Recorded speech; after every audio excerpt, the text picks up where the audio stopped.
are recording. Nice.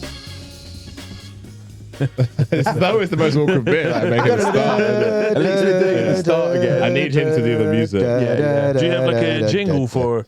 Yeah, it's Amen It's Break, me. bro. Yeah. I just He just did the jingle. Yeah. Yeah. You listen to the podcast, bro. Yeah, but I thought you have like an extra special jingle apart from it. Maybe like literally just now a you cut have a from- Patreon and everything. Yeah, we should have two producers. That's probably why I'm here. Fucking Patreon paid for my flights to come for a podcast. Well, I mean, that's the intro done. Yeah, isn't it? literally. Yeah. So, hello, welcome back. I mean, you've already heard him speak now, but introducing our guest, Mr. Adrian Satl. Hello. How you doing, man? Good.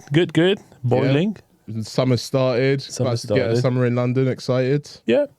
Looking good. Yeah. We saw you. I saw you on the weekend actually at Project 6. Friday. Good time. Who's your Bit- favorite? Who's it's your favorite wavy. act? I think I gotta say DJ Stingray probably. I didn't even know he was even playing. Yeah. That lineup was crazy though, wasn't it? Man? Yeah, bro, it was so difficult to catch up with everyone. But yeah, like highlights definitely Stingray, Nefertiti, Oblique. Did you catch any of? I feel like you might be a drum fan. You know, DJ Rum. Yeah, but I didn't catch him. No. I'm not gonna lie. We went to his set for like 15 minutes, and 14 of those minutes was just one tune with like 100 million kick drums on loop. Yeah. 170 BPM. Do you know what? It was nuts. It was actually nuts. You leave because it was just like this. Then I was with Aiden Azzy FM in it, and we were like, let's just go in it because I think Shy FX was starting. Yeah. And as we started walking away, he just started playing D&B, and we were like, we've got to go back now. So he like mixed out of this like really intense kick drum track into like a Perez Liquid tune. Right. It was the weirdest blend I've ever had in my life, but it kind of slapped though, yeah. I played before him once on a festival back in Poland, like a couple years ago. It was craziest set. Like, I don't know, like I was playing quite late, and then he was even later for like, I don't know, 3 hours maybe. And I just felt like, I was on the verge going to sleep or staying. And then in the end, it was just like so interesting that I just like stayed to the, to the end. It was like so mind-boggling, some of the tracks, like you say, like a million kick drums. He's and super stuff. eclectic, isn't he, man? Yeah. He's actually like a really amazing DJ. Like I've seen him play a few times. He plays vinyl. Did he play vinyl as well? Yeah, he did, yeah. Yeah, he's like a proper like student of the game. But yeah, some of the tunes, like he purposely like plays tunes to like challenge the audience. But at a festival, I don't know, in London, like, when summer's just starting, I don't know if that audience is ready to be challenged. Yeah. You know what I mean? What was the crowd saying? I mean, I guess everyone that was there knew about him because like no one left. We were the only people that left. But also he was playing at the end, so by the time, people who, were a bit more closed-minded, they probably didn't care because they probably waved as fuck. Yeah, that's true. Can I swear or not? Yeah, you can crack on, mate. You say whatever. You can swear. Yeah, I think there's a rule about like swearing in the first like whatever minutes of we can just bleep it. Oh, fuck that, man. Okay, there we Is go. there actually what on YouTube? Hey, see if you're monetized, but obviously we're not monetized. Wow, we know something about a bit of software that we upload. No. We pretend to know. Okay, yeah, that's what I was thinking. Yeah. Or we I just assume heard to. other YouTubers say. I just do things that other YouTubers do. Now that officially, by the way, I had to say this as well. At Project 6, someone came up to me Yeah. and was like, "Oh, you're that Galaxy guy from the podcast, aren't you?" Yeah. Made it. Yeah, but, Maybe like, you can just drop drum and He bass. didn't If even you're say like regular DJ podcaster. producer. He was like, "Yeah, from the podcast." It's Like, definitely like a par. You and Yeah, me, it's a the ones par. that experienced Yeah, that. I But took like it we as said, a par. Jack ain't there yet. One Just- day, Jack, someone's Like, gonna come to you and be knowing like, you how social you, John, are, I think at some point you just have to get a GoPro to John and just like let him walk whenever he goes to the parties. Just like interview people, like You should Great show. you could elevate to just being a live streamer and just live Yeah, stream just- your life like all the time. what's his face? Who's I that? don't know, Mike like those Tyson live that? streamers. He's like the really, really big one. Is he? Cool. Yeah, I'll and take that your other word for guy's it. Speed. yeah. Oh yeah, You I must have show heard of speed. it. Yeah, I've heard of him. Yeah. He was on the BBC yesterday because he was doing the cheese rolling race in Gloucester. See, really? Do you know what? It I would could love be to you. watch him do Yeah. that. Like, It I could actually be love- you now, yeah. But I'm that not. thing's brutal, mate. Yeah. These kids are so ADHD that I'm not like they're like 19 and they're severe ADHD. I'm not. Yeah. Did you see that documentary on Netflix about like weird sports like that? I can't remember what it was. Maybe like I'll You're still dig on the it cheese out. rolling. Honestly, it's in there, and it's like this woman who's like won it X amount of times, and she's like broken like everything in her body, not like doing it, and literally it like follows her journey about getting back to the cheese run to try and win it. Netflix are scraping the bottom of the Bro, it was barrel sick. for I don't documentary care. ideas. I'm here for that barrel scrape. Like, it was a vibe. She must be like bare sponsors from Netherlands. Just like imagine being sponsored by hella cheese cheese brands. Do you know what was interesting about what you said? You literally were saying about putting a GoPro on Jon and like him interviewing people. Jack literally sent a voice note about this earlier about like potentially going around festival season and having that as an idea.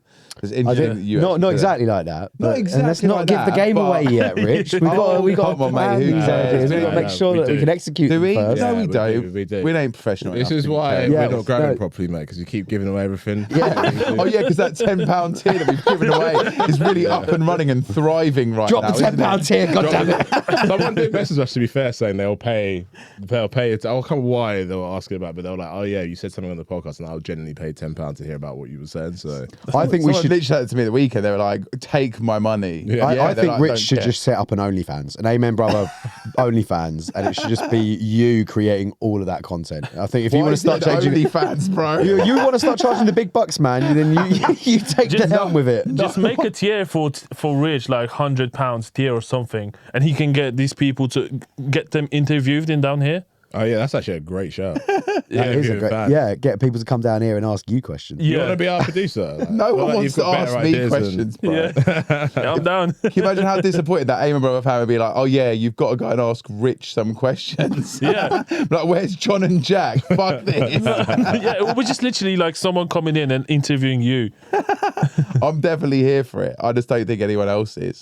We'd also hear the same 3 rants like on 100, loop, on loop exactly. for like Yeah. the whole time as well. that one definitely doesn't work. That one can go in the bin. But something along those lines would be good. Right, should we talk about our guest now? We should. Yeah, so that was cheese rolling and extra tears on Patreon cover. That was actually the first 2 things on my list as well, so that's perfect. Cheese rolling. Yeah, it was.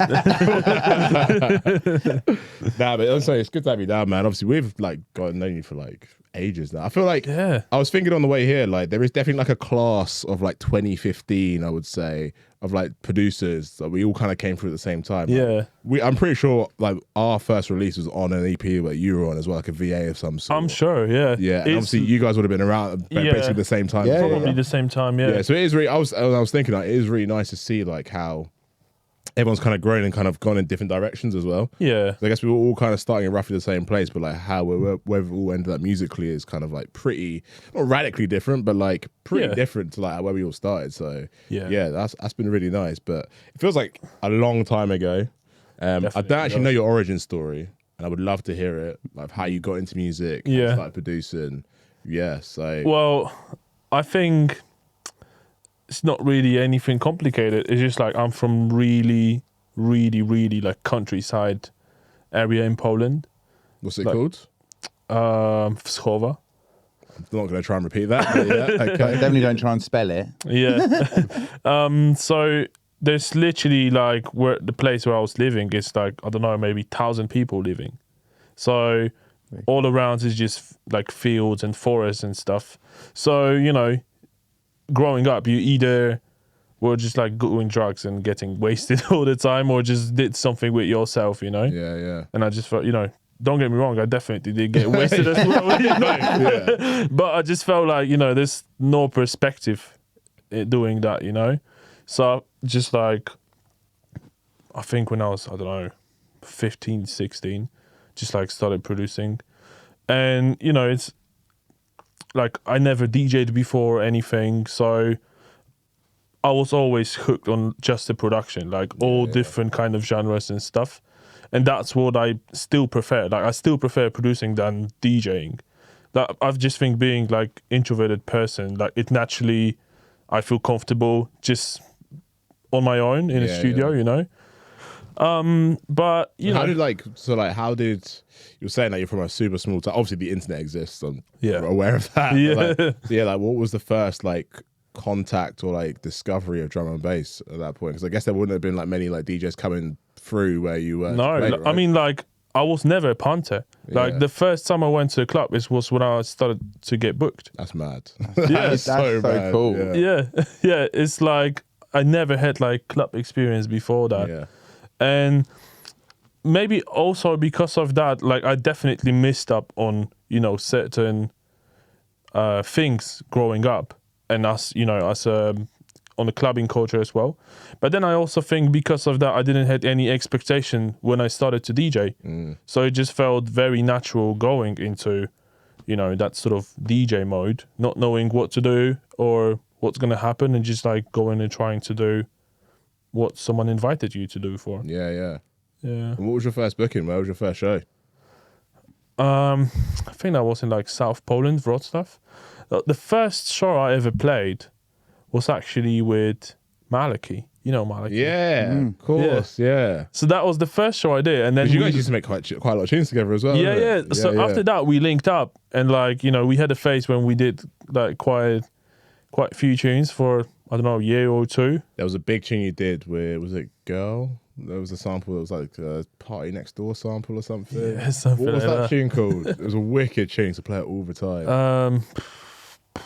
I don't know, was, but yeah. I don't remember. You've literally, we'll talk about how many tunes you've made in your time, because I'm sure the funniest thing is that now you mention it, it's just like, I just realized like I released the tune with the same title recently. That's when you've completed D&B.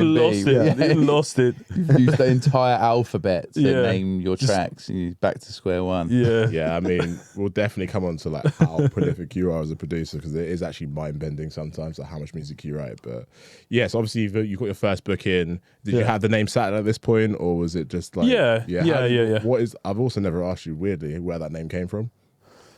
I don't know. I just like, I must have been like baked one day, and I just thought about like trying to get a name that's like not too long, just something short that's like easy to remember, and something that like didn't show much results in Google. Yeah, fair. Smart. Just something. I like was that. thinking about SEO from early. Yeah, that's super smart. Yeah, because I think also on the other hand, like like if you come up with a random name that's means something else already, it will be difficult to get. But that also means some people might already exist with that name, but when you start, you don't really care about it that much because you're just like in your own zone, and you don't have that broader perspective of I'm gonna make music now. I just need to search up all the 10 names that I have ideas for if people anywhere exist like that. Yeah, it's true. I think it's under like you said, it's you underestimate like the kind of importance of the name at the start. You probably don't put that much thought into it. Like we definitely didn't.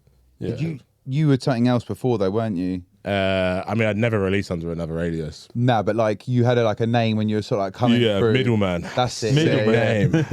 I had some way worse names. I mean, like imagine like releasing as Middleman, typing Middleman in Google. Yeah. But to be fair, you type in Galaxy into this. Did you mean Galaxy with the A's in it? Is what Google always says. Yeah. And it's like Samsung Galaxy, Ford Galaxy chocolate bars. Yeah. Just get them branding deals in. Yeah, it's true. To be fair, we were doing well up until some crypto company released a Galaxy coin, and it was literally GLXY coin, so bumped us down the rankings. Look forward to that lawsuit in the future. Yeah. Yeah, exactly. Yeah. I know someone in D&B who's going through that with their name at the moment, and it's like a word name. So it's like, how can you even do that? You can't just claim a word, innit? Yeah. Is that £10 tier reveal? I'll have to speak to them, but we'll see. Fair. But See, this is what I mean with the £10 tier reveal, bro. Now you're gonna have to start cutting people in on the tier on the Patreon royalties for their stories.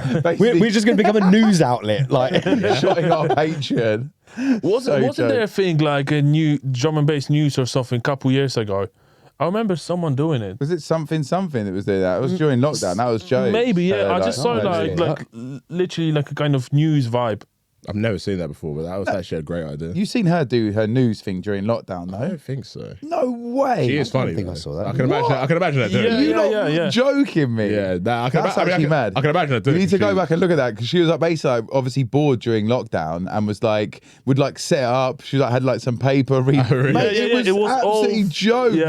Yeah, it was really, really good. I think it really helped like propel her, man, because it was around the time where people, during lockdown, we always say about how social media is like so key these days, but I think in that time it was more key than ever, because there was nowhere else. There was no one else, no one was out and about, were you? So the only way yeah. you could see people was through socials. Yeah. But yeah, back to your point. Like, when did you call yourself Satl? Because that's like wise for however old you were when you named yourself. To think what Jon said. Like when I rebranded Visionobi, I was like 19, 20, I think, and my key was create my own word that no one's got, and then people started thinking I was called Shinobi and shit, so it didn't work. I think it was. I thought you were called Salt for ages, I'll be honest. Yeah. I thought it was Salt, but just spelled wrong. Yeah. But then that would be the worst, literally the opposite. What was the idea? Yeah, exactly. Yeah, the most common table item. Like, Yeah, but then spelling it incorrectly does kind of create your own word at the same time. And it says, I do get that as well when people are like, they change the spelling of a word. That can actually work. Yeah. But it needs to be kind of quite drastic. I think the point you made is really actually quite important. I think any upcomer, Taylor done a similar thing. I'm like, where'd Taylor come from? He's like, just create my own word, mate. Yeah. I was like, sweet. Yeah. You know what I mean? Why not? It's a good strategy. Yeah. I don't know. I think the word just like came around, I don't know, 2012. Like literally at the start. Fair. Yeah. Yeah, wise beyond your years, mate. Right there. How old are you now, actually? 28. Oh, you're younger than Harry, actually. I was thinking about this as well the other day because I mean, is Harry the metric for like age? Well, because like you're 2 years less than Harry, or Harry plus 8. Like, you are older than Harry. Yeah. Surely it's just because he's like super gifted producer. It's like, because in my mind, Harry, because you posted that it's his birthday today. Yes, the day of recording is his birthday. Also, happy birthday, and I Harry. saw he was 29, and I was like, oh my god, he's like not that young anymore. Because in my mind, Harry's always been like, is Harry 95? Yeah, he must be. I'm 95 too, but I'm just like from end of December. Yeah. It's just because, I just saw the birthday post today. Yeah. It wasn't anything else, man. God. Fair. So you're saying, like, obviously, there was no, like, you missed out on the whole club culture thing. Yeah. And obviously, a lot of people, when they start producing, like, especially like in London and stuff, like, they've got other mates that are doing it. You've got people you can bounce off of. Obviously, now with, like, Discord, Patreon, all this stuff, there's, like, communities of producers. Were you literally just, like, I'm just going to do this thing, and like no one else around you was really doing it, or? Yeah, literally. Like, there was no really a scene or anything. And but also I think because of that, like it put me in a different mind state, because I didn't try to fit in the scene in Poland or whatever was happening there. I always tried to fit in somewhere abroad. Like, the sort of UK was the main goal. But because of also, being not from UK, and just like you said, you need that sort of networking stuff. And obviously I didn't have that opportunity. So I felt like I had to prove myself a bit more. But I just think, generally, I think that was what ended up being more beneficial to me, to not try to fit into whatever was happening in Poland with DMB. Yeah. But just like always try to aim. How did you find like DMB? Obviously online, but like what was it like you first heard and like first drew you into it? I mean, like, like back in these days, YouTube was everything. Like you listed UKF dubstep, UKF DMB, all that, and there was like, a lot of these like Call of Duty videos with DMBs. All that kind of trick shot montage. All that kind of stuff, But then like some other games, and there was like DMB, and some of them obviously had like names of the tunes and stuff. And I think that was the main, I think like the first tune that I kind of really liked and knew what it was must have been like, I think Gold Rush, Brooke Brothers and Danny Bird. Okay. Yeah. It's a big tune, that. It is a big tune, yeah. But then I think that was like, I was being conscious what it is. Yeah. Like you were fully aware this was drum and bass. Yeah. You come across it at that point. Yeah. Yeah, because I was also thinking, like, when I was kind of like thinking about today, like, I can't think of any, like, correct me if I'm wrong, this is just my ignorance rather than like a lack of knowledge, or a lack of knowledge. Like, I couldn't think of any like big Polish drum and bass producers. Well, we had, like, I think like way before my time, we had a couple people that were like, making waves. We had like in early 2000, there was COS and Wax. Okay. I think they were signed with Hospital. Yeah. They were doing CLS stuff with them. Then COS was doing solo stuff with Spearhead, I think. We had Mortem. Mortem. He was with like Critical. Was that tune that Touch?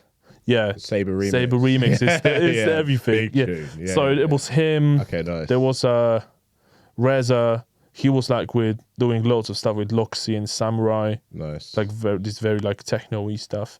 But yeah, apart from that, not much. Not much. And what was kind of the main? Was there a main sound like in the dance music sphere when you were growing up in Poland? I think it was just like weird EDM stuff. It's like, you know, and everyone calls it techno. Yeah. Because, you know, no one knows what it is, but they just, you know, call it techno because it's It's just 4/4. yeah. That's it. Yeah, fair. Nah, it's kind of mad how you've actually managed to like hone in on that sound that you've now got, which is like obviously super legit and super sick. Like given that, like, I guess given the influences weren't really there for you at the time, but I guess power of the internet as well. So you must have, because I remember you were releasing with Focus a lot when you first started off. Was that your first label you signed with? No, I think before there was a label called Soul Deep, I think, at that time. Yeah, Soul Deep. Yeah, I remember them. They like used to do loads of like VAs and stuff. I think we had something. We with were them, on a VA together. Yeah. It might have been on Soul Deep. We were definitely on a VA together, like, and it was like our first release. Yeah. I remember seeing your name on there as well. It might have even been a Soul Deep one. Yeah. Well, no, actually, it was Soul Deep or Soul Trader. Yeah, Soul Was it Trader as Soul? well. I remember. I think Yeah, that was yeah, all yeah. three of us were on that one. This is what I album, mean. yeah. Like, we literally were That's like mental. coming, like, us coming at the same time, yeah. Yeah. Is that label still about? Yeah. Soul Trader. I think they're I don't- now distributed by Focus. Yeah, I think Triple Vision. Yeah. I think I don't think that the guy that we used to run it anymore. I think it's just like operated by Triple Vision. But I might be wrong. Yeah, don't quote any of us on any of this. Yeah. Out of interest, like back to what John was saying about like Polish producers, have you noticed like more coming through since you've sort of like grown in your own career? Like you get people that are hitting you up going, they like your music from Poland. Like, is that like a thing? Because obviously you're now that guy that's inspiring the next generation of like Polish producers. Like, hopefully. But the thing is that I think because of like I said, I don't really try to fit in with that scene and never did. Like obviously I know some people that are involved in DnB, but I don't think I'm that guy. I think, you know, I'm seen more as an outsider because of not being involved in anything. But, you know, I had situations when I was playing like, you know, Polish gigs and people were coming to me speaking in English because they didn't know I was from Poland. Really? Yeah. That's mad. It's like the most crazy is like the face of them when you reply in Polish. Yeah. That was like, you know, like it's like that one of your stickers, like from the call. That's so jokes. Yeah, it's literally like had few situations like that as well. Yeah. Yeah, and I guess like, so, I mean, we've obviously played in Poland, haven't we? We played, I'm trying to think like, is there much of a scene still now there really? Is it just more like really underground? I think it is like, there are parties happening and, you know, they have like big, like good people coming in every now and then. But I think in general, like the whole Eastern Europe vibe is very influenced by like Let It Roll. Yeah. Because it's obviously, you know, the biggest festival at that end of the world. And I just think naturally because of we are, you know, on the border with Czech Republic, a lot of sound is being influenced by that kind of neurofunk heavy stuff. There is space for liquid, but obviously not as prominent as, you know, maybe a couple years ago. Yeah, that's fair. Yeah, to be fair, it's always interesting whenever I play in Eastern Europe because I never quite know what the vibe's going to be. But obviously they've booked us because they feel like there's enough of a scene there for us to come over. Yeah. But it's a completely different experience of playing anywhere else, man. It's quite interesting, isn't it? Because, you know, the timeline you just mentioned, I feel like it's been like that ever since I like have started doing this. And as we always say, like I'm relatively like old in this game or like middle school. So it's like Eastern Europe just always has been about like it being a bit harder. Like it just does. It just like lends itself to that. Yeah. I don't know why. Like, But you know, I feel like, you know, a couple years back, like pre-COVID, 2018, 17, like, you know, I think the liquid like in Poland was quite good. Like I used to have a show with like Booker with like Lens and Dale, you know, all this kind of shows.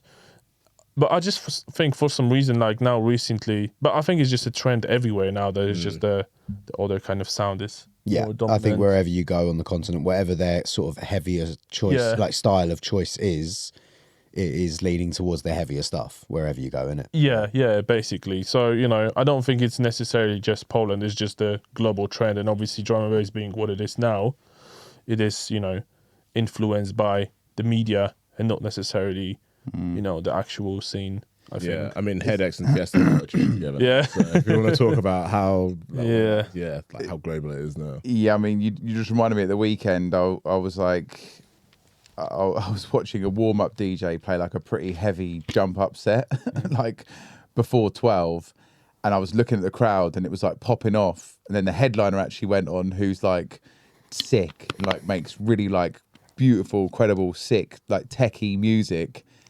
And actually the vibe like came down because the mindless jump up was like going off with the crowd.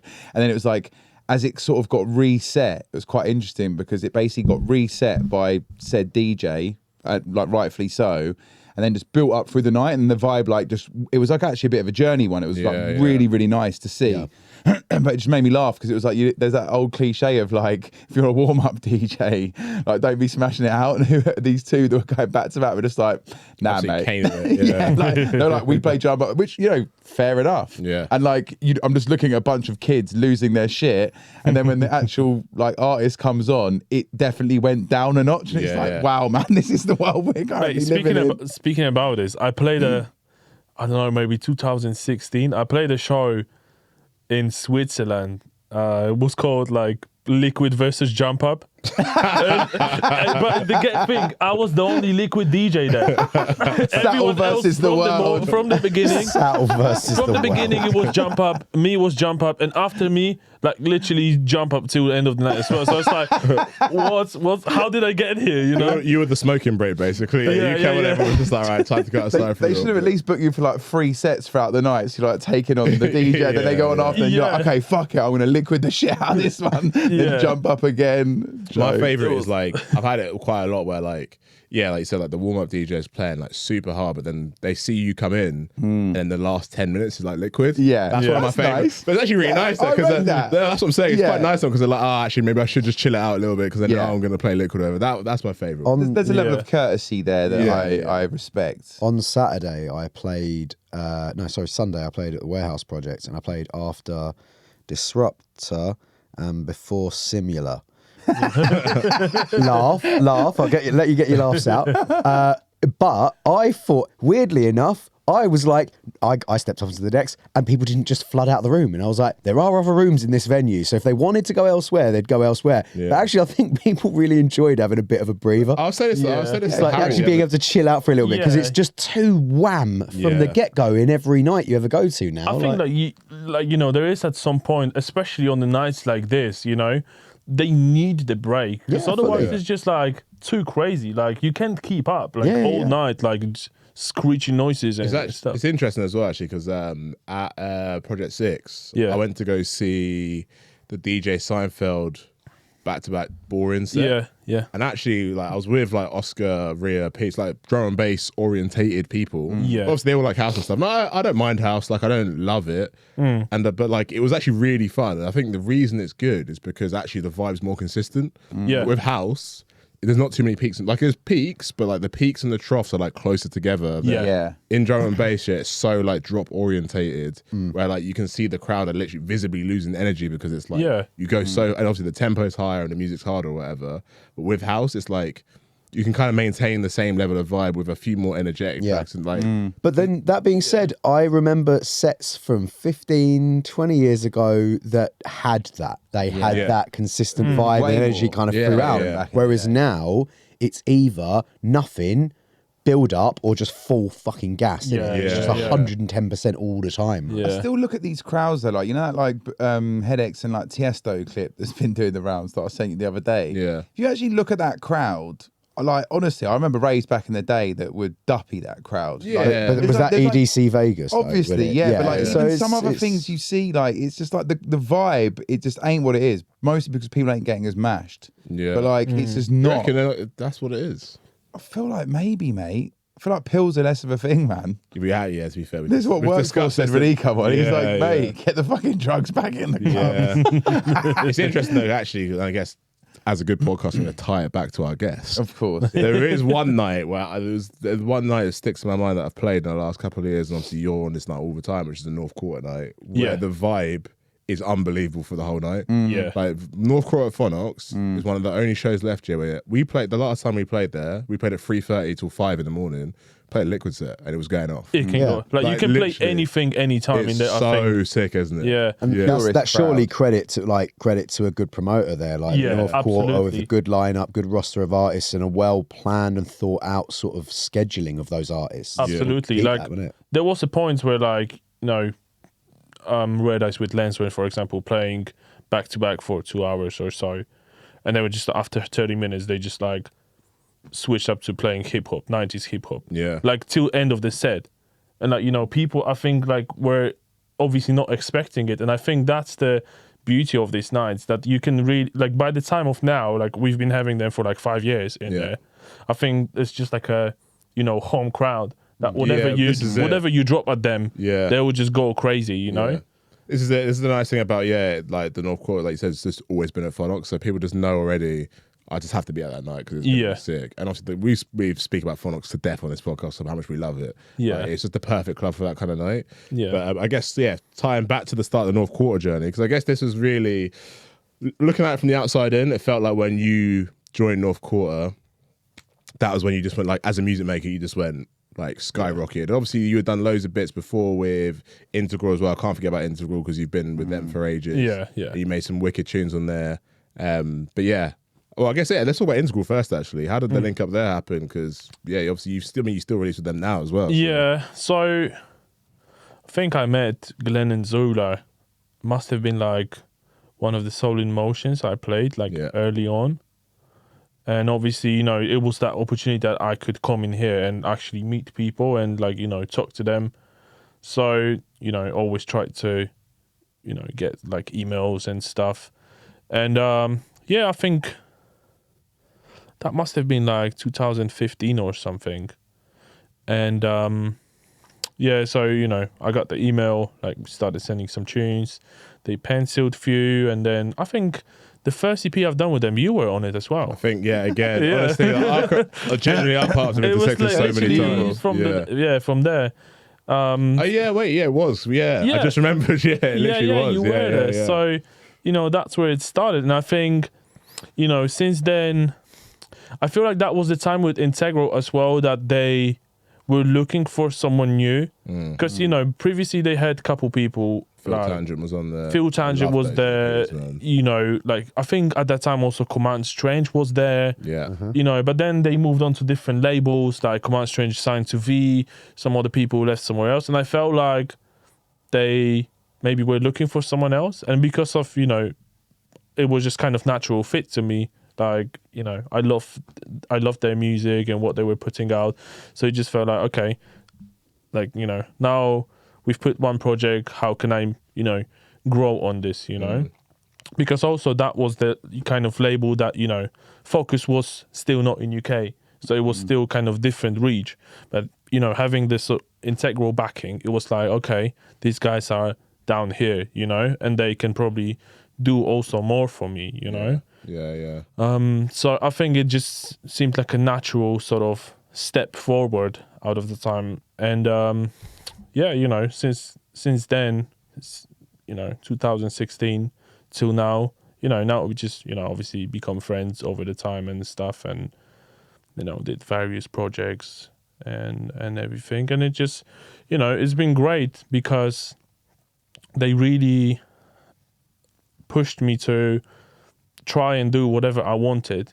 There was no expectations. I could send them more techno-y tune, and if they liked it, they would put it out. And with Focus, I sometimes felt very like blocked, like we only want to release this kind of tunes. And then obviously, me as producer that trying to at that time find his way still around, I was just like, okay, but I like I've got these tunes, I quite like them as well. I don't want them to go to waste. Yeah. So it was very good outlet to be on, and after that, obviously when with AI being like, legends, they could reach out and send my music to more people, and that's when more people started to notice and pay attention, I think. It's a testament to them. Like they're just so they're so sound, them too. Yeah. And they've like that label. Actually, if you look at the history of that label, what it's done for so many people's careers is like absolutely huge. Yeah. And the integrity like that it's maintained, obviously pun intended. Like it's actually it's crazy. And and I remember when we were in the studio recently, you were saying how the A&R process was just the most beautiful because it was just like crack on, mate. Like we like what you do. Like we're Just not give here us to more. tell you, which is really refreshing, I think, in this day and age, rather than being like it needs to be 3 minutes long and Spotify friendly and all this stuff that obviously, you know, people got tick boxes and stuff, but they've never really been about that, and then they're like so intrinsically old school. It's just not their mentality. I really respect that.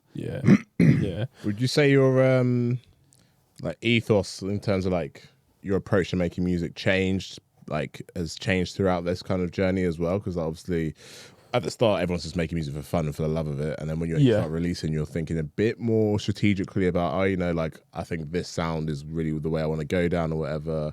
And I guess with Integral, you said they kind of just gave you the freedom to do whatever. Did that change anything for you, or was it just kind of like you just carried on down a natural path? I think it didn't change much. It definitely changed the process, you know, because obviously you grow as a producer, you learn more things, and it just becomes natural. You just want to get better. But I think like the initial intention is just, you know, I just want to make music that I like and put it out. And, you know, I had that conversation with someone recently that it just, you know, like, I don't care if people's not going to like it, you know, because at this moment in time, that's what I'm about. And, you know, it might not take me places, but I will put it out there and leave it. And then maybe, you know, next year, someone will think like, I missed that, you know, and I'll be already on something else. And I just think, you know, that's how I like to approach it, is just not overthink about it. And maybe that's the approach of, you know, me being producer first and not a DJ. I don't care if the track will be big club banger or something, because I don't have that expectation. Like, you know, a lot of people make music to get gigs. And obviously, I'd like to play some more shows sometimes, but I'm happy even if I don't have them. Yeah. Because, like, that's not my thing. My thing is making the tunes. Yeah. You know, even if they are just for listening. Yeah, you're definitely you're one of the more the most pure music makers I know in this space for sure. And like, if you look at your discography and the range that you put out, and we'll talk about the Aliases and the different genres and stuff, I'm sure, coming up. But it's really what you're saying is really evident. When you just listen to your music, it's really evident. You're just writing what inspires you at the time. Yeah, which is we speak about it with other guests. Like in today's day and age, that's really tough to do because obviously, like you said, everyone's thinking about gigs and it's hard to get gigs now, and it's you kind of need to there is a level of pandering to the audience and all this stuff. And even I'd even say even your mixes and masters, they're not super loud either. No. So, in terms of being club ready or whatever. But that's what I mean, because I don't make them with the intention of them being club tunes. You know, they might work in club in certain, you know, places. But they are not made to be club bangers. So that's why I don't, you know, to slam it. I have loads of respect for people that can be crazy technical. Yeah, I just know that's not my thing, and I just think if I get too deep with that, I would lose that freestyle of whatever I'm doing. The dynamic range in a tune is drastically underrated, especially when you come to the more soulful liquid stuff, like being able to take somebody on a journey through that. The moment you start trying to make tunes, drum and bass tunes that slap in the club and have got that dynamic range, things just start getting squashed and lost. It doesn't sound the same, does it? Some of the tunes that I get produced, when I send them to mastering and they ask for reference, many times I will just send not even drum and bass tune for but R&B or something, because I think then the tonal balance of everything makes the tune shine even more, because that was the intention, you know. Yeah. The thing is that ethos of what you said really lends itself to the sort of listeners market of today, the whole Spotify thing. You maybe kind of realize in that moment that one of the benefits of Spotify, obviously, if we're taking money out of the equation, it's the fact that someone can just hit your name and they can just listen to your entire discography. So what you're doing is you're just building up a discography that you're like, you can look at and be like really, really proud of and be like, I didn't really sell my soul for any of this. Yeah, and someone else is then able to tap into that relatively easily. And I think from a listening perspective, that's probably like the most important thing that you can be doing as a producer's producer is to be producing that discography that someone, you know, is going to access so easily and can just listen to it all and be like, wow, like, you know, this is like beautiful, beautiful music, and, you know, like of eclectic different styles, but there's like, you know, a continuing theme probably throughout it, which is just that you're making music that you love, and you'll be able to hear that in the music, you know, because you can, you know, producers, we talk about their sound when they like make music like the way you spoke of, you can usually be like, that's their tune. You know? And I think that's important, and there's not enough of that in the modern day and age. Yeah, I just think, like, you know, because of, like we said earlier, there's certain pressure nowadays that, you know, because of also the way people consume music is now, you know, mostly, you know, parties and everything. And if you want to be that guy, you need to get your tunes to be banging, you know, so people can take their phone and post it on Instagram and make your numbers up, you know. I just think that's the thing. But like I said, I just think, you know, I've been fortunate enough to not fall into that trap. But then maybe it's because of, you know, it was always very individualistic process when I was starting. There wasn't community around me or anything. So I always just was comfortable in my own space creatively and everything. And I just felt because of that also I didn't feel like I had to compete with anyone. And I just, you know, I just felt like, oh, I'm going to do this. And if it's work, it's fine. If not, it's also fine. So sorry, go on, mate. I was just going to say, you have a really organic process in the studio, like having been in the, like how quickly you smashed out that tune and like how sick that tune is was just like, I was kind of in awe of it, really. When he like had Thank that you. with a few people, and it's just like, you just know kind of what you want, you know where you're at, you know where you're going. Yeah. You're not really like, it's just like you just know what it needs to be like very, very quickly. I think there's real like natural talent there, and maybe it's born from what you were just saying about the fact that you didn't have these people around you were trying to impress or whatever. You were just like, I may as well just do what I want to do. Yeah. Because I mean, like, you know, I feel like competition, like having the community as well, it's very healthy because then you push each other to be better. And, you know, but you kind of found that when you already had established your way of making music, I guess, hadn't you? Yeah. So it just came at a different stage. You know, and I'm not sure if that's good or bad, but I just feel like, you know, it's just a different experience maybe than some other people had. And, you know, I think everyone's very different. Like, you know, you could have had community, you, Jack, could have had community, you had community different. And, you know, like, it could mean that it did something good for your music, but it could also mean that you got stuck on certain patterns because certain of influences. So, you know, we could argue if that's good or bad. I'm sure, you know, there are both pros and cons to both things, you know, and just whatever you take out of it, I think. I think why it's worked well for you is because you've just kind of stuck to it as well. You've not tried to change how you approach making music once you discovered, or, you know, made friends with all these other DJs and producers or whatever, because I think that could have been maybe where you changed your approach, like, you know, working with whoever, Glenn or Lensman or whatever. Like, obviously at that point you could be like, okay, cool, I'm going to change what I do. But I guess the reason they liked you in the first place is because you didn't do that. Yeah. They didn't. Sounds like they didn't try and do that to you either. No, they just and let I you think be you. Yeah, but there was never any pressure from like any labels that I worked with to change what I was doing. Obviously, in certain label and people, there was a different A&R process, you know, getting the feedback. But I also think, you know, as a producer approaching it, you know, I just always try to think about, you know, if I was in a studio doing something for someone else, I'd have to take that feedback in anyway, you know. So I think it's just part of the job. If I'm working with this label, and I really wanted to work with them, I need to take a notice of what they say, but I just need to make sure I don't compromise on the things that are important to me. Yeah. So then let's talk about then North Quarter, because that feels like your kind of spiritual home now, should we say? Yeah. And I mean, firstly, it must have been pretty mad to have like Lensman hit you up and be like, yeah, it's been. Did you send him tunes? Did he hit you up? How did that kind of contact the first happen? Well, I guess was it through AI maybe or? We met on Let It Roll. I think we both played Let It Roll in 2016 maybe. The two Liquid guys representing the whole festival, yeah. No, I think Luke was with us as well. Let It Roll, they play. Yeah, let it roll represent, man. Yeah. joking, They do man. represent, yeah. There's no one at the stage, but they have these. But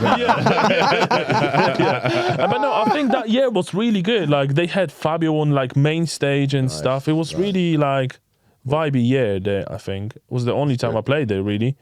But yeah, I think we met then, and obviously like being a new producer, you try to approach and get the email. And I think he really liked at that time one of my integral releases, so it was easy to kind of get him to be interested. Yeah. And I think basically maybe year after, like I don't know, end of 2017, maybe start of 18. Like he said, I'd like you to be involved with the label. Why don't we do a project? Because that would have been, I can't remember when North Court started, to be honest, but that would have been quite near the start of the whole label, right? It's been just new. And so my first project on NQ came out late 2019. So it's been a while in the work. Yeah. But also in the time, like that was like such a weird process, because like I've lost my laptop like once, I've lost the projects, then I managed to get some, the files got corrupted, so I had to start over again. In the end, we ended up taking different tunes that we initially had. But I think with him being so understanding and sometimes people get discouraged when shit like this happens, and they'll be like, oh yeah, this guy's like, what the fuck's he doing? He's like, he can be serious, Yeah. But yeah, like, Lance has always been very supportive, like not even just on a production level, but we like, as a friends, I feel like we had like really good conversations over the years about music and life and approach in general. And I just feel like he really believed in me, because also for a very long time on that label, only until maybe last year or 2 years ago, I was the only sort of young person on the label. He had like Red Eyes, FD, Zero T, himself. They're all like, the gen above. And like they are all already accomplished. They have their space in the scene. They pay their dues. They're just doing their stuff. And and I was the only one like kind of the new wave in there for a very long time. And it felt very intimidating at times, because also, when I started discovering the scene, these were the guys that I was listening to and getting influenced, and then it's like suddenly like, Dons and and then I'm suddenly like, oh yeah, just with them, and they just back to back on a boat party, on a boat party, or also some like crazy what a settings. place to also like cut your teeth as well. With that. Yeah, I mean, we had a similar thing when we joined Shogun. There were Technomatic, Spectrasol was still on the label, Rockwell was there. You had all of these it feels really weird. Like at some point, like, daunting. do I believe in here? Yeah, I belong in here. Yeah. And like, you instantly, you can't help but feel like none of these men respect what we're doing. But like, but of course they do. It's why like those label communities work so well. They support one another. Like, and also now that you're now they're all in the positions we're in, when a newcomer joins our label and the music's sick, we think that that person is sick, right? So obviously but obviously, I get what you're saying. Like when you're young or you come fresh into the game, you're like, it's imposter syndrome, isn't it? Like, I probably 100%. Yeah, so that makes sense. But I do actually just want to shout out Lensman, because I don't think we shout out enough on this podcast. He is one of the most like genuine, just like sound people in this game. Like, absolutely. Like we've never been signed to North Quarter, and like years ago we used to send him tunes, he used to give us feedback, and just like he just took time out his day just to help us out. He's a proper real one. Very like genuine and like does it out of for right reasons as well. Love of the game, basically. Basically that. And I think partially of the way I have my approach like this as well is sort of soaking all these sort of vibes of him, because I feel like he's got very like, we have a different process of writing. Like I think he always says that whenever he writes music, he writes it with intent of a project. And I just keep writing and then eventually decide if I want to do a project. So that's, radically different. But I think just in general, the approach for it, and you know, the way we both think about music, and that it doesn't matter about the genre as long as it's good. That's what he always kept saying to me since the beginning. Like, as long as it's good and I like it, it doesn't matter what kind of genre you will send me. I'll put it out. Yeah. And I think that's what really then, you know, being on North Quarter after Integral giving me, you know, freedom with D&B wise, then, you know, stepping that next level and then saying, oh, I know you make also different kind of music. Send that to me as well, you know? And I think that opened me like, okay, there's like more things that are possible. Yeah. Not only being boxed. Yeah, and I did want to ask about that because I think one thing with, there's like certain artists who do multi-genre where you can tell it's them no matter what genre it is. And I think you definitely fit into that category. I guess with the whole like influence side, and we always do a bit on influence. We might as well ask it now because it's really relevant. Like, because like I feel like you've got different modes. Like even within your D&B, like there's like certain tunes where it's like that's a techno Satl D&B track, or this is like an R&B Satl D&B track. And I'm guessing you must listen to these genres just in your spare time. It's very broad. Like, you know, like I have like a one big playlist with loads of stuff, and it's like always very eclectic. Like, you know, I don't separate it into D&B playlists, so that it's always on shuffle. So that why, you know, I might be listening to ambient track, then it will be like heavy thumping, like Detroit techno or something, and then suddenly there's like a, you know, field recording on birds, you know. So it's all very eclectic, but also because of that, it's just like I quite like it because it's very unexpected what's gonna come on. I do the same thing. So you know, like when you can just like a song on Spotify, and then puts all your songs into a liked playlist. I think mine's like 6,000 tracks or something. Yeah. Or more often than not, I just shuffle everything up and it's just like more catch you off guard as well, and it's like, oh, where was that coming from? You know, like, and I think. Yeah, like, you know, people often ask to like put what are your influences, but it's just everything. It's difficult to put it because I think, like you said, for different kind of tracks, there's, you know, obviously get the influences from something else, but then it's difficult to point it into one set and genre or track. And is it safe to say like Marcus and Solar is obviously one of those influences? Yeah, absolutely. Some of the tunes like would have been perfect on Solar as well. I feel like I did had a you did have a tune on sign. Solar. I think Bravehearts was meant to come out on Solar.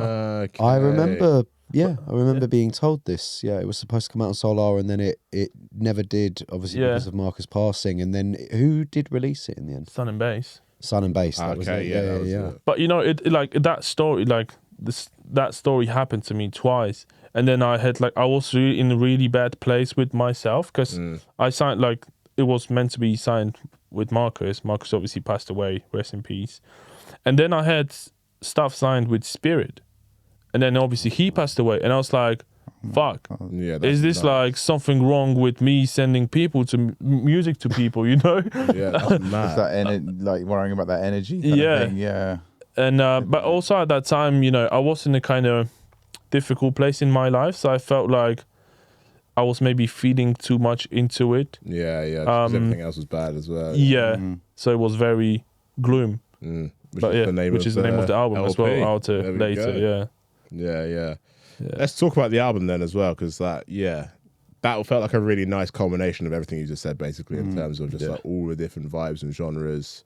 And obviously, like, I do want to ask about this as well. We'll ask about it afterwards. But like, your ethos of just like you just said, you just keep writing music no matter what. There's no projects in mind or whatever. No. When it came to Gloom, was there at what point were you like, okay, I've got enough of a critical mass of tunes here to put it into an LP? Like, or was it like, did you decide beforehand that like I'm going to do an album? Let's write. No, it was never decided above album. Like some of the tracks were, you know, the span of the tracks were like 3 years. Some of them were wrote there, some of them were wrote a couple years later, and it was really like Lensman's idea, or like, you know, I think like maybe you should try and put an album. And I'm really bad with like decisions about my music just because of that thing that I just want to write, and I'm not thinking, because of that approach, that I'm not thinking that it needs to deliver something to listeners or people. I can't really like sometimes make the best decision commercially. Okay, yeah. Do you know what I mean? Yeah, And then, yeah. but Lens was like, oh, like we've put a couple projects. I think like, your name is like kind of big enough to put the bigger project out. So it's like, yeah, just like pick the tunes. Here's a Dropbox folder with 200 tracks. I was gonna say, yeah. It was actually more work for Lensman to put it together than it was you to write. He's like, oh, fuck, what have I got myself into? That was pretty much, So yeah, that's how it came over, Yeah. But I also feel like with that album, I feel like a lot of people were disappointed that it wasn't Liquid album, because like couple projects before that on North Quarter was very soulful. Yeah. And I just felt like a lot of people were expecting continuation of that sound. But I think also that's why it was, because of my personal sort of life at that time, I just felt like that's the closure of certain part of my life. Yeah, yeah. Putting this album, like leaving that. I was actually thinking of like doing another album like now. Bro, you could do an album every month. Yeah, but like, just like as a kind of concept thing. And it's like, that was a Gloom, and I'll just make something like Bloom, just like completely different spectrum. Yeah. Is that a hot take for the podcast? Bloom LP coming soon. Yeah. But to be honest though, like it's interesting because I would never really connected the dots. Obviously, we've spoken quite a lot off cam about like things in your personal life or whatever, and I was aware of some things that were going on. Yeah. But like your music now, when we'll come on to talk about your project that's coming out. But like now that I think about it, it's all very like it feels like what you were just describing with like the change in mood and like everything getting a bit better. The music is very like, not happy is the wrong way, it's like soulful again, and it's like got a lot of feeling. Yeah. Before I ask about that though, I did want to ask about like, how do you keep just writing music, by the way? Because this is something, there's certain people, like you're one of them. Yeah. Josh Unglued is one of them. Yeah. Where like, if I kept up to date with every single tune you send me, I'd have about 20 tunes a week to go through. Yeah. And like, I always wonder, like, because I'm very patchy when I've spoken about it on the podcast before. Obviously, full-time job as well, blah, blah, blah. Lots of things that get in the way, but like, I'm very patchy when it comes to like creative bursts. It feels like, and obviously you can correct me if I'm wrong, it feels like your creative bursts are just super long. Or do you have things that you do when you're just not feeling creative, but you still are like, I need to still write something? Like, what is that? Yeah, what is that whole process like? I wouldn't even say I have creative bursts. I just feel like I write every day. Yeah. And not everything is good, obviously, because you cannot just write, the good stuff all the time. But I just feel like it comes down more to discipline. Like that's often very undervalued with producer. Like if you have like good discipline of yourself, that I'll start like make yourself a challenge. Like do, for example, 2 weeks of making one sketch, like 64 bars. Every day. Every day. Yeah. And like see how you will feel different after that time when you got into this kind of rhythm of stuff. And I think now that's why, because I've been doing it for so long, for like every day, there's no creativity burst. It just happens. Like it's just you just switch off your brain, not overthink anything. Just sit down, pook. That's it. I remember you saying to me when we were in the studio that if you're working on something, and there's like an element that you like don't like, you're starting to not like the track, you're like later on, new track. Yeah. And that actually was really refreshing because I think like a lot of people will be like, okay, I need to change this, change that, but you're actually like, you seem to be like, if you're not feeling the vibe 100% invested in this track, you're sort of like, right, new project, start something new, find a sound you do like, and then just start again, which is a really like kind of refreshing in a way. Do you bin those tracks or do you just put them to one side? No, the thing I do is I just save them as sort of stems. You tear them up, delete the project, use them as samples, and then I use them to build my own sort of sample library. So then I can, I start another track. This element from the other thing I actually like, I'll try and put it in there, so that I never feel like it works. So it doesn't feel like, wasted time. It's always there. And I mean, also as well, like the same chord progression on a Monday might sound a bit dull and bland, and then on a Thursday, just pitching it up a semitone suddenly can, and hearing it with a different drum break in the background, you're like, oh, it's a completely different, like different headspace as well. Yeah, absolutely. So that's why I think, whatever comes, like I said, it doesn't have to be good, but then just having different perspective on it, I don't know, a couple months later, a couple weeks later, even on the day, like you said, it can be completely different what it will do to you and your head, like creatively. Actually, it's interesting. I think Alex had a fairly similar take on that as well, didn't he? Yeah. Basically, yeah. I think you nailed it. It's a discipline thing. Yeah. And there's that saying about what's it called? 10,000 hours. That's like the mastery thing, isn't it? Like to become a master of anything, you have to put 10,000 hours into it. Yeah. That's like. I'm way behind on that. Yeah. Well, it feels like I've done about 50,000. Yeah. still learning. But like it feels like that's kind of, maybe you didn't know that, but it feels like that's basically your mindset. It's like to become a master of this, I need to do it. I mean, you always hear like David Beckham always said after training he'd just go out and take 50 free kicks. Yeah. Or like LeBron James after training would go and shoot like 100 3-pointers. People that are elite. And that is discipline. Yeah. They wanted to be these guys. Yeah. So they knew what they had to do for it, you know? Yeah. And even if, they had to, I feel like, sometimes you have to take consequences on that and feel like if I want to be a good producer, I know, I have to get out a bit less maybe at the moment because I know this will be more beneficial for me later, I need to move out Square of eyes, London, man. I need to move to a Yes, you hut in the middle of the woods. Just move to Poland. Yeah, just make beats. Mate, you just come back to where we grew up, mate. It's Mate, far enough out, but close enough that like, I get the chill time. I'm away from the madness. Mrs. daughter. I think we should just all go in on a big commune. Yeah. Let's do it. Kia would love that, by the way. Kia would love that. Writing camp every day. I'd finally get invited to the writing camp. I have to move proxy. into the commune to get to attend one. Sweet. What do you mean I'm I can't there. come here? You're doing it in my kitchen. Do you remember, mate, that's like the worst idea ever, Jack. Nothing would get done. Or actually, loads of shit would get done, but then everyone would be like living in the fast lane as well again. That's like when we lived together, like how much music do we make together? They actually wrote down. But we're also in London as well, I'm telling you, like, but Yeah, that's fact. it is literally, discipline's the right word, man. Yeah. That is actually. I think Sorry, it's- off topic. I can hit your sleeve up the mic there as you took each glass of water. No, but your ethos of that is, I think, It's inspiring, man. yeah. When I heard it, I was like, "Rah!" Like, and because you said it exactly how you said it then, like about sampling things and then reintroducing them. Like when I said dash aside, obviously you were saying that, but then you still had a way of sort of recycling the good parts of it in it, which I think is like a lot of people listening are probably like, "That's actually a fantastic idea." Because I remember producing for me, one of the reasons I stopped doing it was because I just get stuck in the loop and I just get too bored. I didn't have like the thought process of something like that, which I think would have probably been beneficial for me because bit ADHD, so it's like I want to do something else already, Yeah, you're right about the challenges thing as well, like as in challenging yourself with something new. That's been actually recently, I think I mentioned it in the last podcast, so I've got a group chat with like some of my mates who have just started producing. And we've just started a monthly challenge where we basically, everyone picks a challenge. We put it in like a random spinny wheel online and everyone's got to make a tune based on that theme.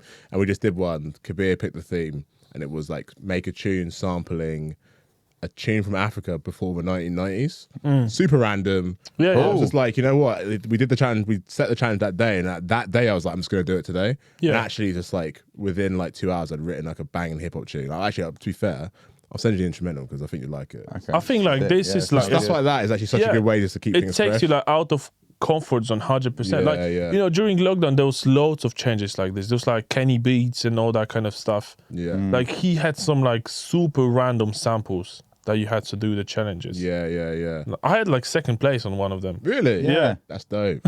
Is it Kenny? Kenny Beats. He's like a big US producer. Okay, like, cool. Produces for like loads of people actually. Yeah. He used to be like a dubstep producer or something. Didn't he? He had like a different name, I think, for the dubstep. He's like a This must have been like some mad reaching thing of what you got like second place in. That's sick. Killing it. Yeah. Was it with a drum and bass tune or just like? No, just like random, weird, hip hoppy R&B thing. Yeah, Sick. but it was like a sample of someone playing like DJ Redo with like a, I don't know, in a cave. So it was like a huge reverb in there. Didgeridoo. Yeah. That's crazy. Yeah, but it's like, things like this make you better because you need to find the context for what's happening in that sample. Yeah. And I think that's where you push yourself outside of the, outside of the comfort zone that you are normally in. Yeah, it's so true. And I guess this is where, like, because I get how you're able to make so many different genres because, whenever I make, drum and bass is a weird one because it kind of feels like a job sometimes. Yeah. Not a job. Like, I still love it, but like it was also a job in a way because it pays or whatever. Yeah. It feels like routine. And whenever if some like random one like this, I work in a co-working space for my day job, and there's a guy who I'm friends with who's like the MD of this like mental health company. Yeah. And they work with a law firm, like loads of law firms to do like HR stuff and like health and well-being in the company. Anyway, point is they're producing a podcast for one of these law firms. And he was like to me the other day, like, oh, do you know where I can get like a theme tune for the podcast? Yeah. And I was like, oh, I actually stupidly, I was like, yeah, try this AI website. And I showed him this AI website where you could like text to like prompt to music or whatever. Yeah. Because he wanted something that sounded like Succession, and he was like, yeah, I'll try it. Didn't quite get what he was wanting. I was like, mate, if you get stuck, I'll just give it a go. I'll make you one. Yeah. And he was like, yeah, actually, like, can you? And then that night, I ended up making a tune, a 1 minute jingle that just sounded like Succession. And it's like I've never like composed with like strings, and I know how to use those string libraries and stuff, but like it was just a completely random thing I had to do, and I was just like, oh, this is so much fun. Yeah. Yeah. And I also then thought it's going to be a shame when AI wipes all of this out. Because it's actually really fun. But yeah, so the point of that story was like coming out of the comfort zone, doing something different. Like for any like young producers that are listening, like basically Adrian's words of wisdom are bang on, basically. Just like do different I just stuff. think like the more opportunities you have to do something else, the better. Yeah. Like, you know, recent years I'm like fortunate enough to do like some library music as well. Nice. And you know, that's also the furthest of drum and bass you can get. Like, you know, just doing the most. It felt like when random I was doing this podcasting, I was like thinking about arrangements and stuff, and like because obviously my brain's so like 16 bars, 16 Yeah, bars, it's 16 bars. so different. It's so different. Like, it's so different. Like you have section for like 4 bars, 7, like, you know, very unusual. And I think it's, in a way, it's really formulatic as well. But what matters more is that you just need to follow the brief, you know? Like, but, you know, funny thing is, like, you know, I had like a D&B brief like a while ago to do. Oh, really? And there was like a playlist with like, you know, reference. There was like your tunes and then, but there was also my tunes. And I was like, I'll send the demos. And it's like, oh yeah, we take these free ones. Oh, really? That's so they didn't know, they didn't know you were Satl, basically. They were just like, they just knew it was Adrian or whatever. because it's not going directly for me. Like I work publishing or whatever. Yeah. So they would just like send me the brief, and it was like, oh yeah, these are the references. And it's like your tunes, you just, and there was like 2 of mine. It's the easiest job ever. Yeah, they just like literally sent them for this. Like, oh yeah, we take them. That's so fun. That is perfect. Yeah. So do you have a preference for like? I think I already know the answer, but I wrote the question down, so I'm going to ask it. Yeah. Do you have a preference for D&B versus non-D&B in terms of like what you actually have more fun writing, what you want to produce and like release, or is it just literally mood dependent, basically? I think I prefer D&B still. Yeah. But the many times I write it is I start the ideas, especially there's like very R&B influenced ones. I started at lower tempos, so then I can pitch the stuff up or resample it into the D&B tempo. But also when I work with vocalists that, you know, most of them are not really D&B oriented people or have even no idea what D&B is. I just work on these tunes without the drums. Yeah.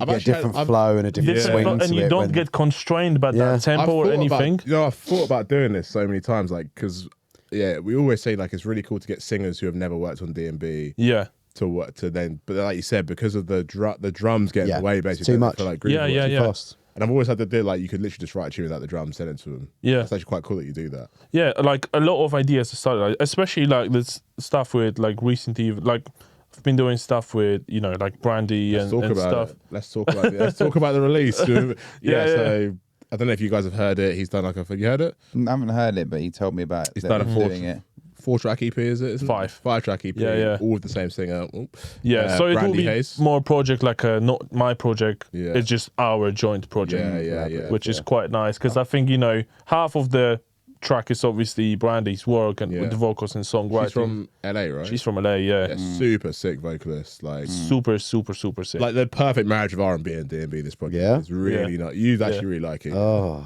it's really nice. I'm excited. And I just think, like, you know, it's just like that's the way we've been working as well. Like literally no drums or anything, because I also didn't want to put any constraints on her, because she hasn't done D&B before working with me. Yeah. So also, you know, I just feel like for her, I didn't want her to get into that mind state to you know, like top line or whatever. Yeah. Just write the song. And there's like a groove and a swing that R&B has that you don't want to lose. I mean, we literally the best example I can think of where we've done exactly this was when we did Tell You What I Did with Zeta, and it was because it was as a Tweet tune, Tweet and Missy Elliott. So it's like it's a classic R&B tune. You want that natural swing in there. And when we originally sat down and recorded it with her, you kind of lost a bit of it. So we then did a couple more takes with no drums, and it completely changes it. It just, you know, I think you, like you said, you want that drift out of tempo sounds and stuff. It's just like more human, and I think that's what it is about. You know, back in these years, they were like, you know, it wasn't made to be sounding perfect, and I think now everything is so heavily engineered and made to sound perfect that it often loses that authenticity. I took that away because you said that to me when we did the recording together, and that was one of the things that I definitely took away, because I'm one of those people that's like, nah, the flow's got to be like fucking super nailed, like, it's like I'm like really clinical with it. And you sort of went, no, Rich, like this is a soul tune, chill out. And it's like we didn't like work for the perfect take. No. It was just like, let's just get something that like has the feeling that we're after. Getting the kind of main demo. And even when I messaged you about an edit post, I then messaged you again, being like, actually, you know what? Let's not even edit that. I was like, you're right. Like, it doesn't. I always overthink, and you did actually. I really appreciate that advice in the studio with you. No worries. You were like, nah, I don't need to really do that, and having a bit more of a relaxed and chilled approach.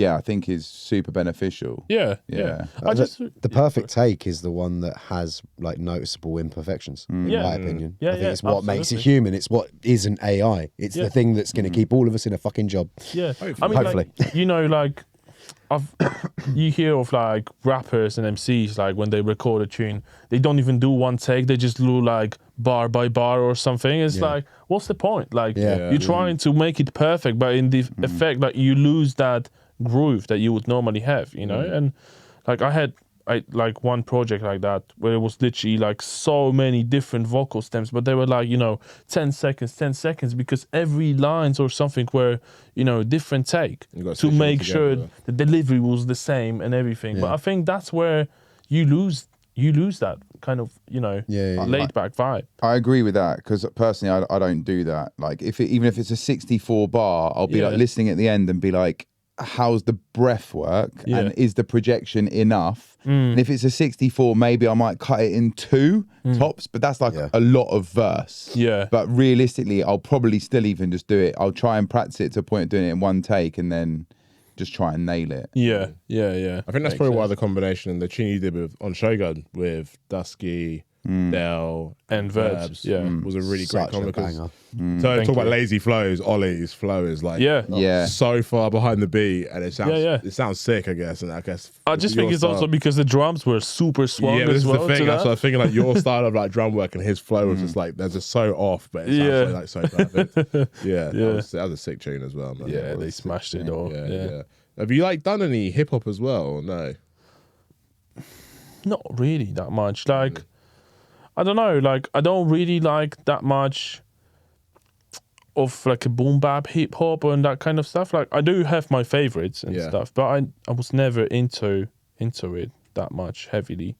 So I have like obviously some sketches here and there, but nothing really that I would, you know, be happy to like share with people. I think. I guess so we've got, because with your other aliases, we've got Nowhere to Be Found. You've done a project under. A couple projects. There's a new one. Can we talk about the new one? It's just got announced. Okay, so you've got that, and like, what was the kind of motivation to separate out things under different aliases? I guess with Satl, you've done different styles. I just felt like the main idea, like the main idea, for me, is I just want to put the music out. And obviously, with having one name, you cannot put, you know, so many releases. So you just need to separate it.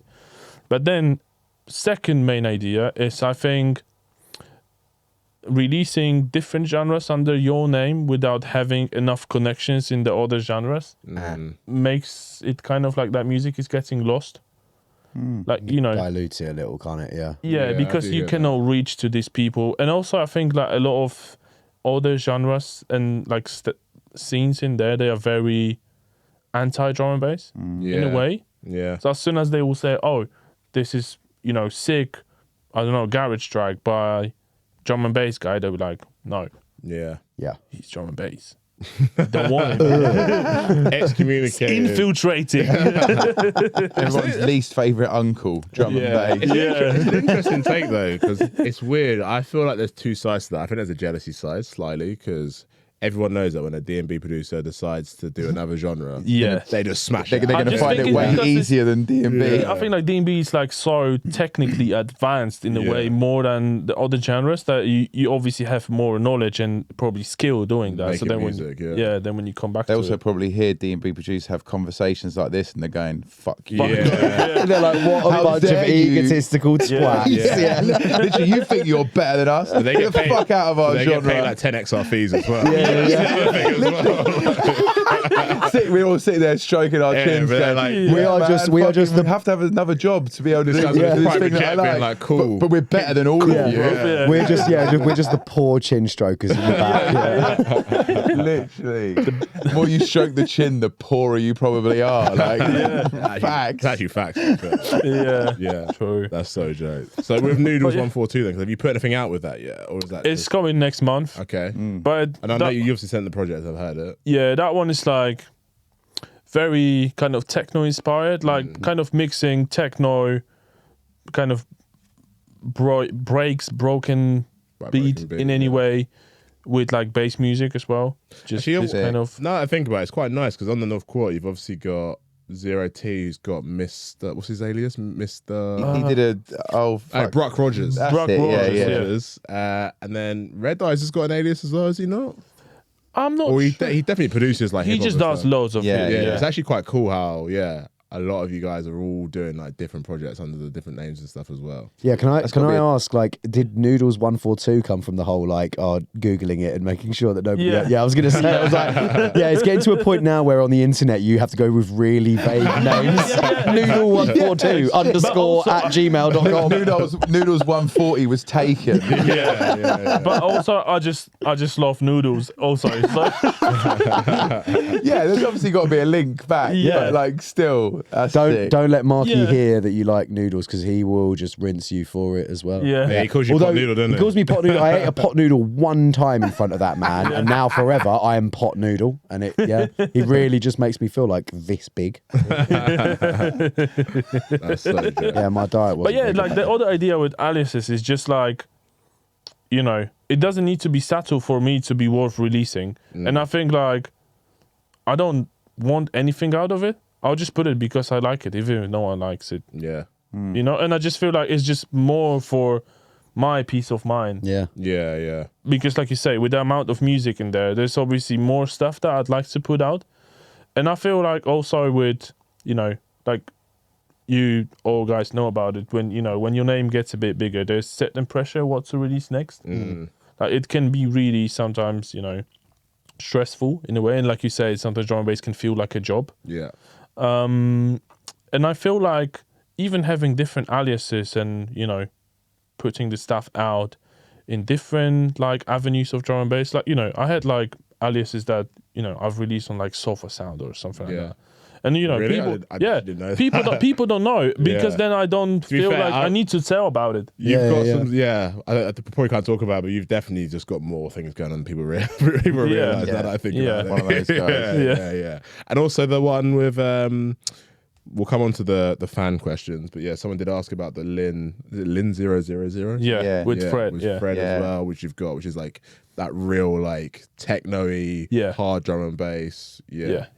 One of my favourite tunes. Oh, what the fuck is? Oh, mate, I'm gonna have to look it up actually. Well, I should do that. Yeah. We'll move on to the name, well, actually, let's move back to the EP a little because I don't think we kind of glossed over it a little bit. Yeah. yeah, and we want to get you some clips to put on social media to promote it as well. So let's talk about the EP. So yeah, I mean, talk to us about that. Where was the inspiration? Because like I said, that was the project I was referring to for reference when I said, you know, really R&B inspired. Yeah. After the kind of bit more doom and gloom LP. Yeah. What was the story behind that, and how did you link up with Brandy? Was that through Lensman, or is that just through Instagram? Oh, sick. Yeah, I always try to look for people like on Instagram, and she was sent to me by someone that I know, and I was like, yeah, like that's sick. You know, I need to hit her up. So the first tune we've done was last year. It was the Today track, and she like smashed it. Like literally, I sent her the idea, and she sent me like vocals back next week. But it's crazy because she's also like engineering herself. Nice. So she's put like all the effects and stuff, and I was like, yeah, this is like, you know, I love working with people like that where they actually know what they want. And like, you know, you're not gonna get vocalists be like, you know, I want my vocal to be more purple. Yeah, you know, like like, they know. Do you know what I mean? You know, yeah. Obviously, you know, it's just a funny way to say it, but you know, you have people that, you know, they want it a certain way, but they cannot really communicate it properly. Yeah, and not only can she communicate it, she's got the skill to come with it and deliver herself. Yeah, exactly. So you know, it's been like super pleasure to work with, and because of she also have that technical knowledge, so we were able to, you know, get it really, really nice. And you know, she records everything in, like, you know, in LA, so it's everything over the internet. But yeah, so we've done. So the part of the EP will be 2 tracks, which is the Today and then Call Me, that we've also done with Glenn from AI, as Aja, his other name. Yeah. And then we got 3 sort of new tracks that haven't been put out before. And these 3 new tracks are actually tracks that Brandy has released herself, but they are, you know, non-DnB, something completely else. And I was just thinking, because she sent me like loads of acapellas of her stuff as well, and she was just like, "Oh, if you think you can do something out of it, just, you know, just do it, and it's let's see the dream what happens." Sometimes. As a producer, that's a little bit the dream sometimes. Isn't it? Yeah. Full vocal, just like right. Yeah. Like So. But also, it's like I kind of like working that way, that you need to build a tune around vocal and not get the vocal to a tune that you already have. But it's a bit of different way of working. Yeah. But I quite like it because it's like, oh, how do I fit in here? And that's what I mean. Like, so often I write tunes and then like I need to find a sample that works for the tune, and then that's like the blocker, because it's like I can't find the perfect thing. But like you said, if you've already got the vocal, it's like kind of the dream as a producer. Like just have it fully done and be like, I can just build a whole tune around it. So the other 3 tracks with her is just like her vocals that she already had. Some of them we just like, you know, redid a few things to make it fit nicely, because some of them were like, you know, completely different tempo than drum and bass, but it somehow worked. And now I basically build new instrumentals around them. So that's why we felt like, oh, the whole project could be, you know, us together, because, you know, even though she already had these vocals and, you know, they've been released or not as a different tracks, I just feel like it's been so sort of tight work to get the project done together. And she's like, you know, like lovely to work with, super open-minded, and like, you know, haven't been involved with drum and bass before at all. So, you know, the more the pleasure to get someone, you know, from completely different scene, so sort of interested in that and willing to explore these new avenues, you know. And I think, you know, that's why we sort of connected, because we've got way more tunes than the ones that are already released. But I just feel like, you know, it's a very nice project that kind of sums up the last, I don't know, year and a half of what I've been into with DnB, really. It's beautiful, man. When's it? Can we talk about the release date? I think it's coming, 28th of June. Okay. I think, This episode may or may not be out by then. No, I'm hoping it will be. I hope it will be by then. Either way. Schedule, Jack. Yeah. Either way. Or maybe let's say it's already just been out now. Yeah. one or the other. But obviously, go check out North Quarter. NQ. Of course. Yeah. I did have a few questions from some audience members. Yeah. Quick I wanna- fire yeah, we'll just things. fire through them. Yeah. To be fair, I feel like you've already answered a lot of them. Okay. Adam Churchill said, "Would you ever do a full non-DMB project?" I feel like you've got loads. Done. Yeah. To be honest, you know what? Yeah, Check the back. that Nowhere to Be Found Aliases. project you did. Was Yeah. that on Cats and Dogs label? wasn't Yeah. it? Yeah, I love that. Like all of that is saved on my Yeah. Spotify, and it Thank you. regularly comes up. There's a tune you did with who's the vocalist on one of the tunes. There's one you've done with a vocalist that you've also done a tune with. Lauren. Lauren Archer. Lauren Archer. Oh, yeah. you done a tune with is Lauren? So, that tune is so sick. Honestly, check that tune out. It's so sick. Yeah. Yeah, shout out that tune. Shout out that tune. Hold tight. Just go smash that like button on that tune. Yeah. It's a big tune. We do need to be doing more of that. Yeah. Give us a like. Give Satl a like. Give that a one. smash to that tune. Yeah, like this podcast for that tune. Yeah. Ferry D&B, what was your first release and what artists inspire you? We touched on it a bit, but do you actually remember what your very first release was? Nah. Fair enough. No. I don't either. Hiram Music, do you have a day job alongside music? And if so, how do you balance the two? I do have like a little admin thing, but it's just like 1 day a week. Yeah. And then apart from that, obviously, you know, like the library music. So it's not only D&B stuff. But yeah, apart from that, nothing else. And you said in lockdown you were doing Patreon as well. Yeah, Patreon. Yeah. I do like, you know, one-on-ones, like sessions with people as well. Nice. You just but- like monetize your skill set basically. I think that's very important, you know, in a way that if you have the skill, like just make the most of it. Yeah. You know? 100%. Yeah. That's smart. Otherwise, what you're doing. Yeah. Especially if you enjoy doing Yeah. it. Yeah. Why Yeah, not yeah. make it so that you can do that every day? Yeah, basically. Chris Midas, I think you've definitely answered this question. What are your influences and how did you get into D&B? Kind of went through that story already. Yeah. Luke Richards, though, favorite. Okay, let's say this is for D&B to narrow it down. So Luke Richards said favorite label, favorite artist from that label, and a favorite release from that label as well. And you can't say North Quarter. Yeah, I think that's a good Yeah, caveat, yeah, that yeah. one.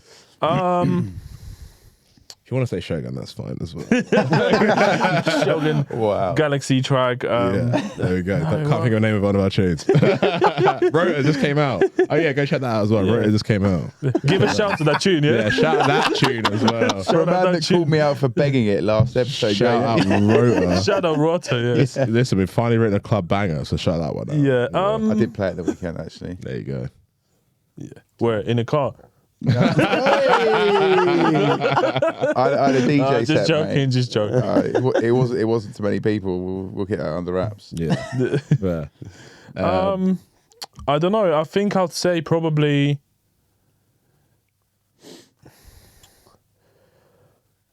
I think I'd say Solo. Yeah. Yeah. Solo. And I think the favorite tune on Solo will be Caliber, Fire and Water. Yeah. Banger. What? What was the tune we were talking about the other day as well? That was in Solar Caliber. In Denial. In Denial, yeah. That you know about that one as well, for sure. That, But yeah, like the yeah. Fire and Water is just something about that tune is just like, I don't know, it does things to me. Yeah. It's a serious rhythm, that one. Yeah. Okay, Rollout Records. So the label hit us up. Said dream artist to collab with, D&B and non-D&B. D&B, Done it all. It's got to be Caliber, surely, isn't it? well, the thing is with Caliber, like, I'm going to digress about it, and I'll probably, like, no, I'm sure he doesn't listen to it. So. Yeah, that's fair. That's probably fair. That's probably fair. Fair point. I feel like the recent years, I don't really like his D&B. Fair. I just prefer his non-D&B stuff. Yeah. So I wouldn't say him. Like, maybe 5 years ago, I would say him. Yeah. But, like, now I wouldn't say it for D&B. I don't know. It must have been, I don't know, maybe Paris. You know, but then also I don't feel like that way. Like, I feel like a lot of people sometimes put artists as sort of superheroes. Yeah. We're just fucking normal people. There's like no, you know. I guess like from a styles point of view, then like who would you see your style? I mean, Perez would be a great one. To be fair, like you two make a great music together. Yeah, I was trying to think about that as well. Maybe for you, who would I like to see you collab with? Yeah. Fixate.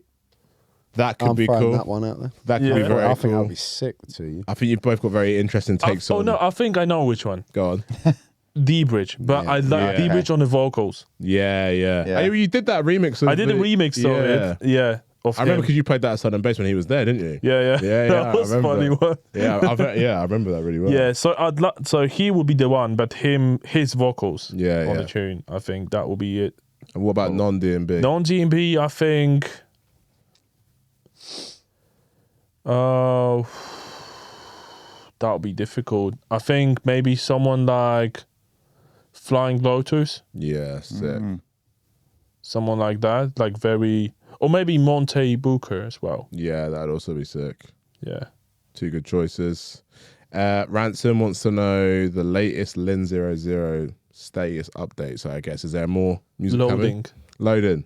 There you go.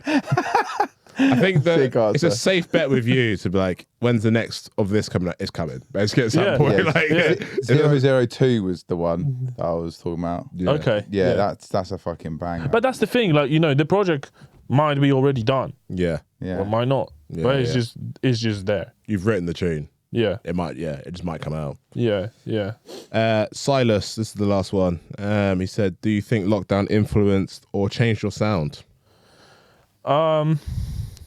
I think coming out of lockdown did. But then because it's not really probably lockdown itself, but it added fuel to the fire with, just my personal life. And it was really like coming to lockdown, and during that was really difficult time for me. Yeah. Like, you know, like antidepressants and all that kind of stuff and all the shit happening. And I just feel like, basically like what I said with Gloom, that was the time when it all kind of was culminating all together.